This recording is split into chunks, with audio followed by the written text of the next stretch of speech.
Dear Future Enoch, the other day I was on the bus riding home after work, as I usually do, and I didn't have my AirPods in my ears so I could hear the conversation around me. A bit of stranger eavesdropping. There were two men sitting in front of me, and from what I heard, they were both students at the school that I was working at.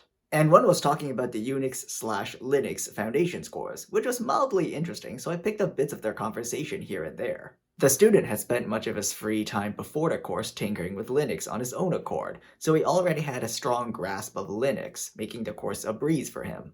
His chief complaint was how fast the course moved. Most college courses run for a few hours a week for 4 months, so material gets compressed. He said that anyone who wasn't already up to speed with the foundations of Unix or Linux was going to struggle because of how fast the course was moving, and that you practically needed to know the material beforehand in order to pass. He passed the course not because he was good at Linux, but because he learned it on his own time, learning it slowly over the course of years rather than weeks. His words were, and I quote, "Learning is slow, and they're just speedrunning it." Well said to the point that I quickly jotted it down on my phone so I wouldn't forget.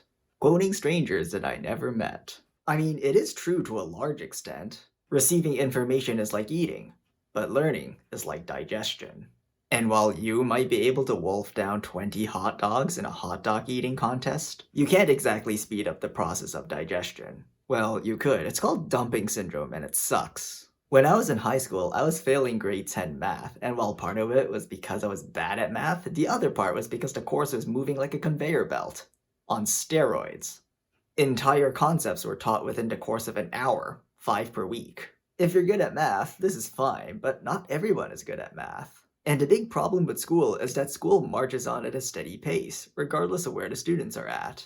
If you were like me in my high school math class, school leaves you behind, feels more like drowning than learning. And if you were like the guy taking the Unix class, school holds you back because no new material is being taught. Everything that I have ever learned and have ever gotten good at in my life were because of the fact that I was able to learn them at my own pace and at my own time, rather than at the whims of a rigid curriculum.